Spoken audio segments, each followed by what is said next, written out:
¿Qué tal amigos? Hoy día comenzamos una nueva lección, un nuevo repaso. Un repaso interesante porque es el día a día que el ser humano pasa, el día a día del ser humano lo convive y se llama el orgullo versus la humildad. Para ello tenemos dos grandes invitados. María, ¿qué tal? ¿Cómo estás? Hola amigos, encantada de estar una semana más estudiando la palabra de Dios. Y también tenemos a Harold. Harold, ¿qué tal? ¿Cómo estás? Hermano, ¿cómo están? Muchas gracias por la invitación. Es un placer estar aquí con ustedes en esta oportunidad. Correcto. Y con ello comenzamos entre líneas. Harold, María, para ti, ¿dónde comienza el orgullo? Uy, el orgullo, creo yo que justo estábamos debatiendo que tiene dos orígenes, ¿no? Uno de ellos, decíamos que sí, ¿no? Surge en el cielo, ¿no? Cuando Lucifer quiere eh, imponerse, por así decirlo, ¿no? Él le gana el orgullo y quiere ser como Dios, ¿no? Pero después decíamos dónde en realidad surge, ¿no? ¿Dónde surgía? Pues también surge cuando el mismo ser humano desea mostrar su propio valor, darse valor, ¿no? Busca quizás exaltarse sobre alguna motivación, algún deseo de poder resaltar. Entonces ahí es donde uno comienza a pensar en sí mismo, ¿cómo puedo yo sobresalir sobre otras personas? Ese es cierto lo que tú dices. Creo que el ser humano siempre quiere darse un valor en diferentes aspectos, tanto en el trabajo, tanto en la familia, tanto en el círculo social donde está. Siempre el ser humano quiere darse un valor, pero realmente el ser humano se da él mismo el valor, su propio valor, o de dónde viene ese valor. Decíamos ahí, ¿no? Que es para decir yo qué soy, para darme un valor quién soy, ¿no? Depende, yo creo que también del estado de ánimo, ¿no? Cuando tú estás triste, cuando estás deprimido, tú dices, pues no sirvo, ¿no? No valgo, ¿no? Pero también hay un momento en el que tú puedes sentir muy orgulloso y ahí es donde tu corazón a veces no ve lo malo, sino dices, no, yo, no sé, soy un buen hijo, soy un buen estudiante, soy un buen trabajador y como que te haces a la víctima y ahí es donde te puede ganar el orgullo, ¿no? Y tú, si te autoevalúas, que también creo que es algo muy difícil, ¿no? Que alguna persona reconozca y diga, a ver, voy a ver cómo estoy, ¿no? Es algo muy difícil, ¿no? Entonces podemos llegar a la conclusión que el verdadero valor del ser humano no se lo da a él mismo, el ser humano, sino realmente el valor que le da al ser humano es Dios, ¿correcto? ¿Por qué creen ustedes que el verdadero valor del ser humano no da Dios? Yo creo que el valor del ser humano es dado por Dios, primero porque Él es nuestro creador, ¿no? Él nos conoce físicamente cómo funciona nuestro cuerpo, pero también conoce emocionalmente, moralmente, esos aspectos quizás que no se ven, pero Dios conoce porque Él nos ha creado. Entonces, desde ese punto de vista, el inventor del ser humano, por decirlo así, o el creador del ser humano, es quien nos da ese valor, porque incluso Él mismo se ofreció dejando todo lo que tenía en el cielo para poder morir por nosotros. Entonces podríamos llegar a la conclusión de decir que nuestra vida no vale quizás 1.000 euros, 10.000 euros o quizás un valor económico, un inmueble, no, sino que vale incluso la sangre del mismo Dios. Él murió por nosotros, ¿no? Entonces, y eso es incalculable. Es correcto. Hemos llegado a dos conclusiones en la primera parte de esta conversación. Uno, de que el valor del ser humano no se pone en uno mismo. Y por el otro lado, el verdadero valor que nos da es Dios porque nos dio la creación. Y por el otro lado, también Jesús nos dio un valor, porque al morir en Él, en la cruz del Calvario, por nuestros pecados, es que nos da el valor de la existencia, de la vida y del pecado, de la muerte del pecado, que surgimos el ser humano. ¿Es correcto? Y todo eso, lo bonito es que todos tenemos el mismo valor, ¿no? No es como que, ya, porque él, no sé, es padre de familia, no tiene más valor. No, porque él, no sé, ¿no? Ha terminado una carrera, tiene más valor. Y no importa, ¿no? O sea, Dios murió por absolutamente todos, ¿no? Perfecto. Y ahora, analizando un poquito más profundo este tema, ¿Desde cuándo crees que se transgiversó el valor de la vida? Yo pienso que ahí se transgiversó eh, desde el orgullo, ¿no? Empiezo, o sea, como digo, depende de cómo estés, tu valor, el valor de tu vida, depende de incluso tu estado de ánimo, y es fluctuante, pero como usted decía, el verdadero valor lo da Dios, y Dios mira a todos sus hijos con el mismo valor, con los mismos ojos de cariño, y murió por todos igual, ¿no? Quizás ahí para complementar lo que decía Claro. Mari, ¿cuándo se transgiversa el valor de nuestra vida? Si el valor lo da Dios, como decíamos anteriormente, entonces el momento que se transgiversa es cuando nos olvidamos de Dios, cuando nos alejamos de Dios. Es ahí donde ya perdemos ese sentido, ¿no? Entonces, si hemos llegado a esas dos conclusiones, la pregunta que toda persona, que todo ser humano se hace es, ¿puede el orgullo ser positivo? Conociendo que el ser humano se quiere dar su propio valor y sabiendo que el valor del ser humano lo da Dios y Jesús, ¿es positivo ser orgulloso? Eh, yo creo que sí es positivo ser orgulloso. Sin embargo, hay que aclarar esto, porque en la Biblia hay un texto donde menciona que tratemos a otros como nos gustaría que nos traten a nosotros mismos, ¿no? O amemos a otros, también dice otro versículo en la Biblia, ¿no? Como si nos amáramos a nosotros mismos. Entonces, existe un amor propio declarado en la Biblia, ¿no? Entonces, ese amor propio, ¿cómo se puede entender? ¿Es orgullo ese amor propio que habla en la Biblia? ¿O en qué sentido está hablando amarse a sí mismo? Yo creo que en ese texto de la Biblia justamente resalta el amor propio, sí, pero el amor propio cuando viene acompañado del reconocimiento de que Dios es quien nos permite tener esos éxitos o esos logros que nos causan muchas alegrías, ¿no? Gracias ya sea a una habilidad específica o quizás algún logro académico, pero ese talento que hemos recibido fue, cuando reconocemos que viene de Dios, pienso que ahí se fortalece ese amor propio que podemos tener como seres humanos. Es cierto. Lamentablemente el ser humano piensa y analiza de que los logros que uno ha tenido o que uno logra, especialmente es por nuestros propios medios, por nuestras propias fuerzas, y dejamos de lado aquí a Cristo, que es el dador de todo. Yo siempre, no sé si a usted le pasa a ello, pero yo siempre pongo este ejemplo, especialmente a mis hijos. Siempre le pregunto, gracias a quién tienes tu pantalón, gracias a quién tienes tus zapatillas, gracias a quién tienes una cama, gracias a quién tienes lo que tienes, ¿no? Y la mayoría de veces responden gracias a ti.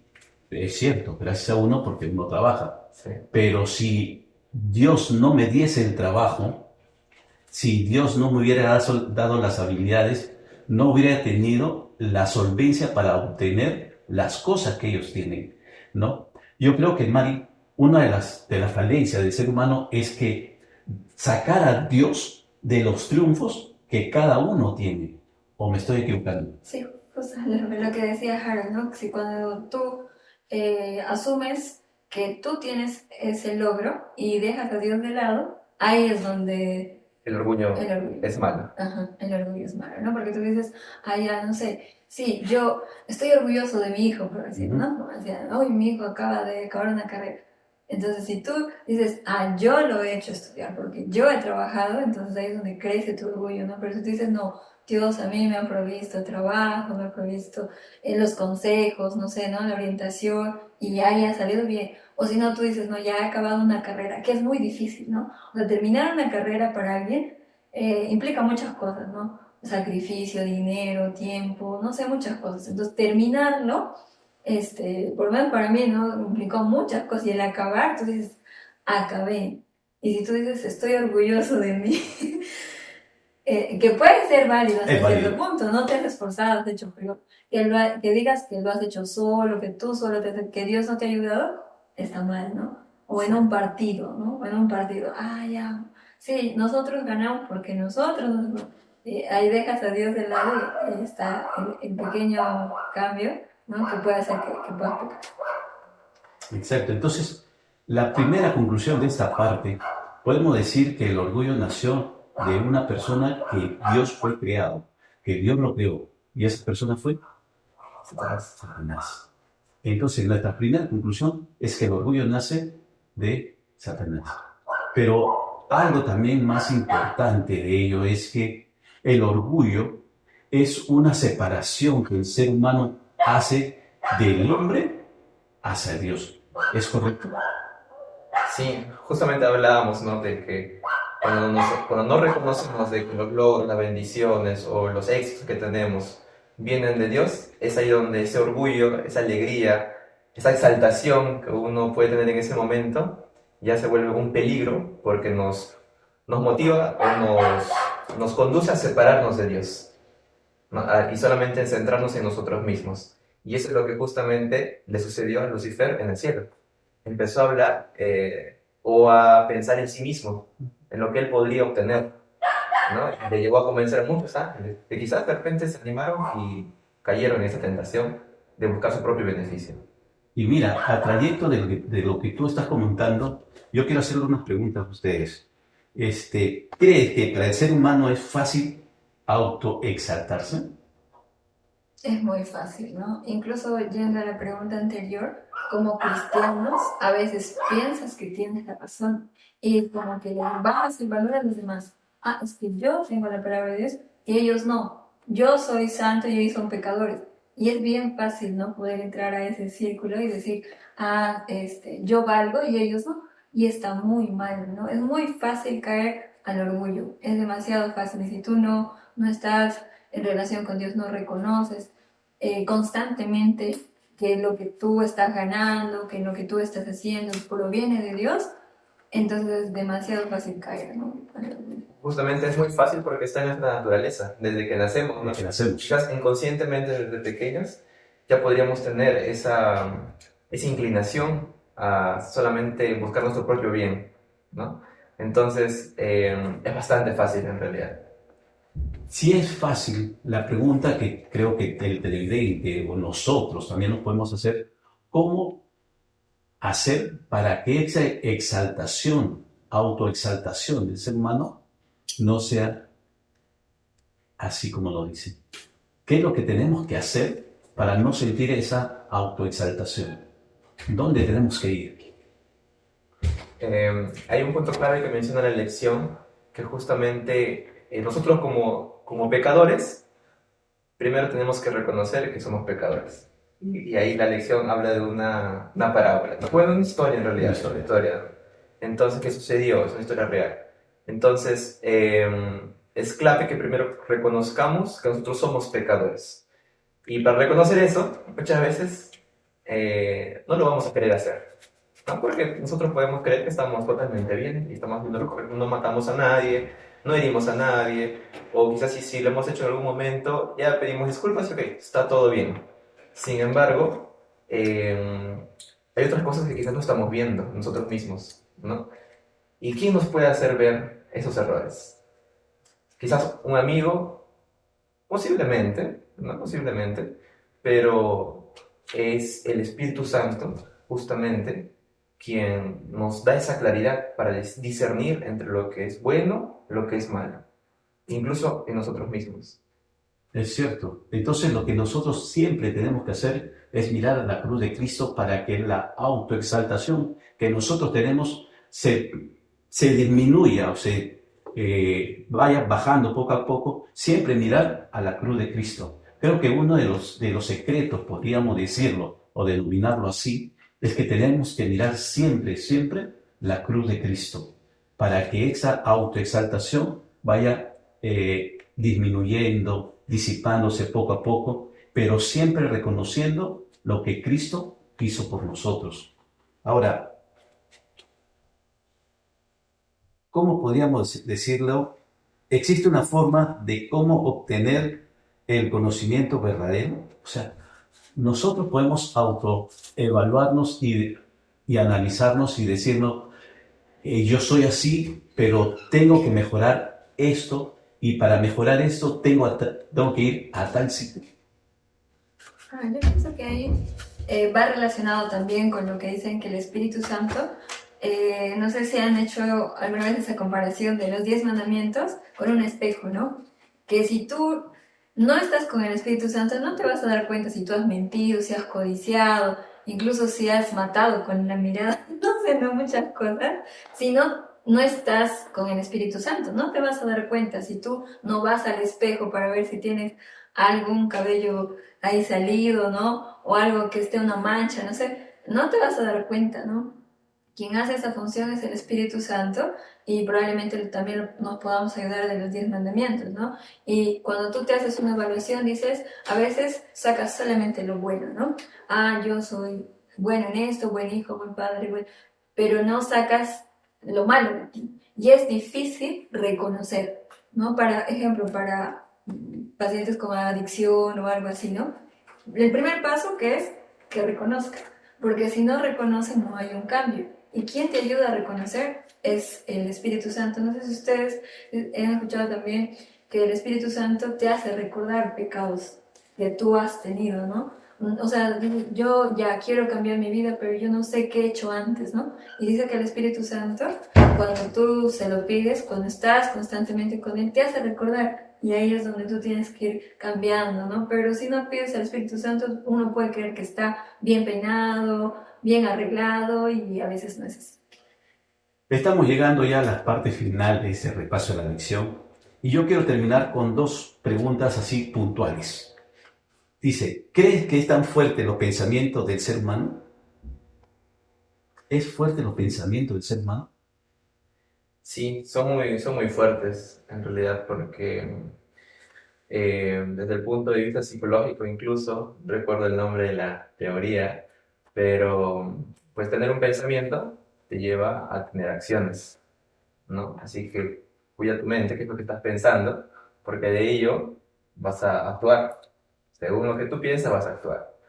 Entonces, si tú piensas que todos tus logros vienen de ti mismo, pues es una exaltación que se va a reflejar en tus actos, quizás en la forma como hablas a otros, cómo tratas a otros, y es ahí donde caemos en el error, ¿no?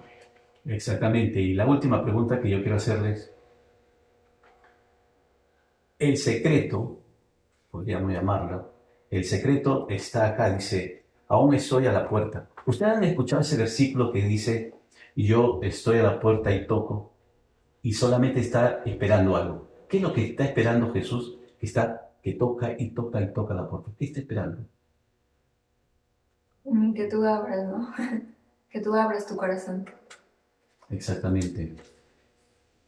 Lo que tenemos que hacer es, todos los días, es abrirle la puerta a Jesús para que gobierne y moldee nuestro carácter, nuestro temperamento e incluso hasta nuestro orgullo. Creo que ha sido una excelente lección que tenemos que repasar. No sé qué puedes acotar para finalizar, Tanner. Claro. En el día viernes, pues, habla aquí un pasaje del hermano Ellen G. White, que está en el libro Palabras de Vida del Gran Maestro, donde menciona, mientras más nos acerquemos a Jesús y más claramente discernamos la pureza de su carácter, más claramente discerniremos la excesiva pecaminosidad del pecado y menos nos sentiremos inclinados a ensalzarnos a nosotros mismos. Aquellos a quienes el cielo reconoce como santos son los últimos en alardear de su propia bondad. Y esta es la clave, ¿no? Esta es la clave justamente para que nosotros no caigamos en ese pecado de ser orgullosos, ¿okay? Y es lo primero que nos aleja de Dios. Y solamente para mencionar también, hay una oración que aquí nos invita a leer. Dice, Señor, toma mi corazón porque yo no puedo dártelo, es tuyo. Manténlo puro porque yo no puedo mantenerlo por ti. Sálvame a pesar de mí mismo, de mí yo débil y de semejante a Cristo. Modélame, fórmame, elévame a una atmósfera pura y santa, donde la rica corriente de tu amor pueda fluir a través de mi alma. Esta oración prácticamente nos hace sentir que nosotros por nuestros propios esfuerzos no podemos lograr nada. Quien puede hacer eso es Jesús. Es cierto, mis queridos amigos. Con ello, con este pensamiento y esta oración que ha hecho Harold, es correcto. La única forma que nosotros podemos moldear nuestro carácter, nuestro pensamiento, nuestra forma de ser y todo lo pecaminoso que tenemos como seres humanos es Cristo. Que Dios nos ayude, que Dios nos acompañe y que este repaso en la lección nos haya ayudado a reconocer que somos seres pecaminosos, que el orgullo está dentro de nosotros y para terminar todo ello tenemos que ir siempre a los pies de Cristo. Esto ha sido el repaso de la lección de Entre Líneas. Nos vemos en un próximo capítulo.